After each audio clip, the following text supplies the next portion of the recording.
Salamat sa lahat ng binigay mo sa akin. Salamat dahil binigyan mo ako ng komportabling buhay. Salamat din dahil binigay mo ang gusto ko. Gusto ko palang sabihin na kahit ako ay napakapasaway at matigas ang ulo ay minahal mo pa rin ako.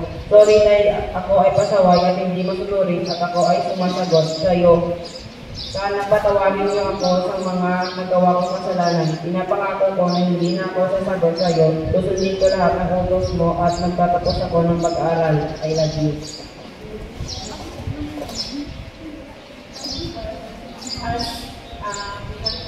Iyak ni Gwen, isa ni Paul ang mama niya, pero ang mas ko iba yan sa mama ko.